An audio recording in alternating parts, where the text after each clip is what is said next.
జగన్మోహన్ రెడ్డి గారు పాదయాత్ర చేస్తానని చెప్పినట్టున్నారు. ఎందుకండి పాదయాత్ర?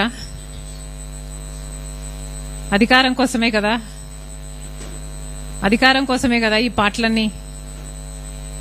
పోనీ అధికారం ఇస్తే ఏం చేశారు?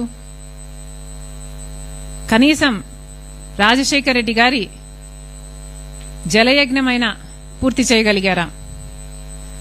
అధికారం లేకొచ్చిన 6 నెలల్లో రాజశేఖర రెడ్డి గారు మొదలుపెట్టిన అన్ని ప్రాజెక్టులు జలయజ్ఞంలో నవరత్నాలలో కూడా చేర్చారు. పూర్తి చేస్తామని చెప్పిన జగన్మోహన్ రెడ్డి గారు అధికారం వచ్చిన తర్వాత ఎందుకు పూర్తి చేయలేదు? పూర్తి మద్యపాన నిషేధం అని చెప్పిన జగన్మోహన్ రెడ్డి గారు మరి కల్తీ మద్యంతో ఓన్లీ క్యాష్ పద్ధతుల్లో మద్యం మాఫియా చేయలేదా? అధికారం ఇస్తే ఏం చేశారు? ఋషికొండ వేల సంవత్సరాల తరబడి నిలబడ్డ కొండ జగన్మోహన్ రెడ్డి గారి అధికారంలోకి రాగానే ఏమైంది? బోడిగుండయింది. ఏమొచ్చింది? అధికారం ఇస్తే ఏం చేశారు జగన్మోహన్ రెడ్డి గారు? కనీసం అధికారం ఇస్తే ప్రజల్లో ఎప్పుడైనా తిరిగారా? ప్రజలకు ఎప్పుడైనా కనిపించారా? కనీసం వాళ్ళ పార్టీ నాయకులు, ఎమ్మెల్యేలు, ఎంపీలకైనా అందుబాటులో ఉన్నారా? ఆఖరిన సిద్ధం సభలు పెట్టి కొన్ని నెలలు తిరిగారు తప్పితే అసలు జనాలలో ఎప్పుడైనా తిరిగారా జగన్మోహన్ రెడ్డి గారు? ఇప్పుడు పాదయాత్ర చేస్తారా? ఎవరిని మోసం చేద్దామని? ఎన్నిసార్లు మోసం చేద్దామని? అబ్రహాం లింకన్ గారు ఒక మాట అన్నారు, to know the true nature of man give him power. ఇది నేను అనలేదు, అబ్రహాం లింకన్ గారు అన్నారు. To know the true nature of a man give him power.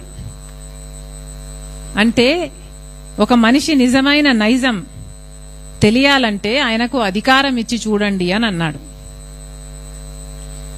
మనం చూసాం, పవర్ సూట్ అవ్వలేదు జగన్మోహన్ రెడ్డి గారికి. Power did not suit him.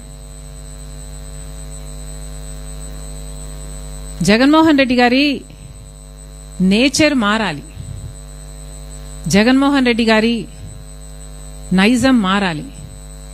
Jaganmohan Reddy గారులో మార్పు వస్తే, జగన్మోహన్ రెడ్డి గారిలో స్వార్థం తగ్గి మంచితనం పెరిగితే మేబీ దేవుడిస్తాడేమో. కానీ అంతవరకు దేవుడు ఆశీర్వదించడు, ప్రజలు ఆశీర్వదించరు. ఇక మేం చేస్తున్న యాత్ర ఎప్పుడో ఎలక్షన్లకు ముందు జగన్మోహన్ రెడ్డి గారు సంవత్సరంన్నర ముందు అనౌన్స్ చేసినట్టు ఇందాకెవరో చెప్పారు, ఎప్పుడు 27 జులైలో పాదయాత్ర చేస్తాడా? దానికి ఇప్పుడు ఎందుకంటే అనౌన్స్మెంట్? మేము ఇప్పుడు అనౌన్స్ చేస్తున్నాం, ఇప్పుడు యాత్ర చేస్తున్నాం. ఎందుకు చేస్తున్నాం? మన్రేగాను బీజేపీ చంపేస్తుంది కాబట్టి చేస్తున్నాం. మరి జగన్మోహన్ రెడ్డి గారు దీని మీద ఎందుకు యాత్ర చేయటం లేదు? జగన్మోహన్ రెడ్డి గారు కూలీల కోసం, ఉపాధి హామీ కోసం ఎందుకు కొట్లాడటం లేదు? ఎవరికి ఉంది చిత్తశుద్ధి? మేము చేస్తున్న యాత్ర ఎవరి కోసం? మేము చేస్తున్న యాత్ర ప్రజల కోసం, గ్రామాల కోసం, గ్రామ స్వరాజ్యం కోసం, గ్రామాలలో మళ్లీ ఉపాధి హామీ బ్రహ్మాండంగా నడవడం కోసం. ప్రజలే గమనించాలి. కాంగ్రెస్ పార్టీ మోడీ గారిని, చంద్రబాబు గారిని, ఈ బిల్లుకు మద్దతిచ్చిన చంద్రబాబు గారిని కూడా కాంగ్రెస్ పార్టీ హెచ్చరిస్తుంది. ఇది చాలా ప్రమాదకరమైన బిల్లు. వీబీ గ్రామ్ అన్నది చాలా ప్రమాదకరమైన బిల్లు. పేదవాడికి ఆసరాగా నిలబడిన MNREGA, Mahatma Gandhi national rural employment guarantee act ని మీరు ఖూనీ చేసి ఏదైతే మోడీ గారికి బానిసల్లాగా మారి ఈ కొత్త బిల్లుకి మీరు మద్దతిచ్చారో ఇది మన రూరల్ వ్యవస్థని, గ్రామ వ్యవస్థని ఖూనీ చేస్తుంది. ఎందుకంటే ఇప్పటి నుంచి గ్రామాలలో ఏ పవరు ఉండదు, వాళ్ళకు అధికారం ఉండదు, వాళ్లకు ప్రాధాన్యత ఉండదు. ఆ గ్రామాలలో ఏదైనా ఒక పని చేసుకోవాలంటే, ఒక రోడ్డు వేసుకోవాలంటే వాళ్లకు ఇప్పుడు మార్గమే ఉండదు. మీరు గ్రామాలను ఖూనీ చేస్తున్నారు, గ్రామస్తులను, కూలీలను ఖూనీ చేస్తున్నారు. ఇది భావ్యం కాదు, మళ్లీ ఆలోచించుకోవాలి. కాంగ్రెస్ పార్టీ ఈ కొత్త బిల్లుని పూర్తిగా వ్యతిరేకిస్తుంది. చంద్రబాబు గారు మద్దతివ్వడానికి కూడా పూర్తిగా ఖండిస్తుంది. కాంగ్రెస్ పార్టీ డిమాండ్ చేస్తుంది, మన్రేగా స్కీమ్ ని, మన్రేగాని యాక్ట్ ని, Mahatma Gandhi national rural employment guarantee act ని మళ్లీ తిరిగి తీసుకురావాల్సిన అవసరం ఉంది. యాక్ట్ లో ఏదైనా లోపాలుంటే దాన్ని సరిచేసుకోవచ్చు, కానీ పూర్తిగా యాక్ట్ ను మార్చి విబిగ్రామ్ చేయడాన్ని కాంగ్రెస్ పార్టీ ఖండిస్తుంది, దీన్ని వ్యతిరేకిస్తుంది, దీన్ని మార్చుకోవాలని డిమాండ్ చేస్తుంది. మళ్ళీ Congress party guaranteed work, guaranteed wage, guaranteed అకౌంటబిలిటీని డిమాండ్ చేస్తుంది. నేషనల్ మినిమం వేజ్ గా 400 రూపాయలు ప్రతిరోజు కూలీకి ఇచ్చేటట్టుగా యాక్ట్ లో చేర్చాలని కూడా మన్రేగా యాక్ట్ ని మళ్లీ తీసుకురావాలి, ఈ కొత్త యాక్ట్ ని రివోక్ చేయాలని కాంగ్రెస్ పార్టీ డిమాండ్ చేస్తుంది. మన్రేగాని పక్కన పెట్టినందుకు గాను, మన్రేగాని తొలగిస్తున్నందుకు గాను కాంగ్రెస్ పార్టీ ఇప్పటికే రాహుల్ గాంధీ గారి నాయకత్వంలో పెద్ద ఎత్తున ఉద్యమం మొదలుపెట్టింది. ఆ ఉద్యమంని కొనసాగిస్తూ ఆంధ్ర రాష్ట్రంలో కూడా మేము ఒక యాత్రని తలంచాం.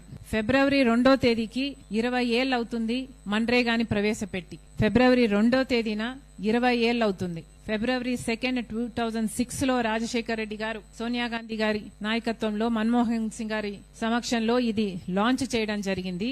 ఈ 2వ తేదీకి 20 ఏళ్లు అవుతుంది. ఏ బండ్లపల్లిలో అయితే వాళ్ళు లాంచ్ చేశారో అదే బండ్లపల్లి నుంచి మేము ఒక యాత్ర మొదలు పెట్టాలని తలంచాం. ఇది ప్రతి జిల్లా ద్వారా ఎన్నో గ్రామ పంచాయతీలను టచ్ చేసుకుంటూ పూర్తి రాష్ట్రమంతా పర్యటన చేసేటట్టుగా ఈ యాత్ర ఉంటుంది. దాన్ని నేనే 2వ తేదీ నుంచి చేయబోతున్నాను. మరొకసారి కేంద్ర ప్రభుత్వానికి, రాష్ట్ర ప్రభుత్వానికి హెచ్చరిస్తున్నాం, డిమాండ్ చేస్తున్నాం, మన్రేగాను తిరిగి తీసుకురండి, లేకపోతే ఇది మీకు శాపం అవుతుంది.